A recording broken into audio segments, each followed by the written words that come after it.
Hello അസ്സാം വലൈക്കും. അപ്പോൾ ക്രിസ്മസ് ഒക്കെ അല്ലേ, അപ്പോൾ ഒരു 5 ഇൻഗ്രീഡിയൻസ് വെച്ചിട്ട് വേഗം ഒരു ചോക്ലേറ്റ് പുഡിംഗ് ഉണ്ടാക്കിയാലോ. അപ്പോൾ ഇതിനാവശ്യമായിട്ടുള്ളത് ഈ വീഡിയോയിൽ കാണുന്ന പോലെ കൊക്കോ പൗഡറും കോൺഫ്ലവറും പിന്നെ ഡയറി മിൽക്കും ഒക്കെയാണ്. ഒരു ചെറിയൊരു കോഫിയുടെ പൗഡർ വേണം. അപ്പോൾ ആദ്യം പാലിൽ ഈ ഒരു കോൺഫ്ലവർ ഒന്ന് നന്നായിട്ട് ക്രീമി ടെക്സ്ചറിലാക്കുക. അതിലോട്ട് തന്നെ കുറച്ച് പഞ്ചസാര വേണേൽ ഇട്ടാൽ മതി. ഡയറി മിൽക്കിൻ്റെ ആ ഒരു സ്വീറ്റ്നെസ് കിട്ടും. അപ്പോൾ ഞാൻ ഡയറി മിൽക്കും പിന്നെ അത് ഇത്രയും കൂടി ഒന്ന് മിക്സ് ചെയ്തെടുക്കുക. എന്നിട്ട് അതിലോട്ട് കുറച്ച് കോഫി പൗഡർ ഇടുക. അതും കൂടെ ഒന്ന് മിക്സ് ചെയ്തെടുത്തിട്ട് അപ്പോൾ തന്നെ നല്ലൊരു ക്രീമി ടെക്സ്ചർ കിട്ടും. എന്നിട്ട് പിന്നെ മിക്സിയിലിട്ട് അതൊന്ന് അടിച്ചെടുക്കുക.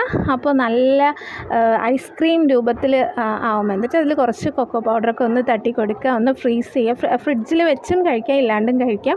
ഫ്രിഡ്ജിൽ വെച്ച് കഴിക്കുന്നതാണ് കുറച്ചുകൂടി ടേസ്റ്റി. നല്ല യമ്മി ആയിട്ടുള്ള ചോക്ലേറ്റ് പുഡിംഗ് ആണ്. കുട്ടികൾക്കൊക്കെ ഇഷ്ടപ്പെടും, വലിയവർക്കും ഇഷ്ടപ്പെടും. ചോക്ലേറ്റ് ലവേഴ്സ് ആണെങ്കിൽ എന്തായാലും ഒന്ന് ഉണ്ടാക്കി നോക്കുക. ഹോസ്റ്റലിൽ പഠിക്കുന്ന കുട്ടികൾക്കൊക്കെ പെട്ടെന്ന് ഉണ്ടാക്കാൻ പറ്റുന്ന ഒരു നല്ല റെസിപ്പിയാണ്. അപ്പം വീഡിയോസ് ഇഷ്ടപ്പെടുകയാണെങ്കിൽ ലൈക്ക് ചെയ്യുക. താങ്ക്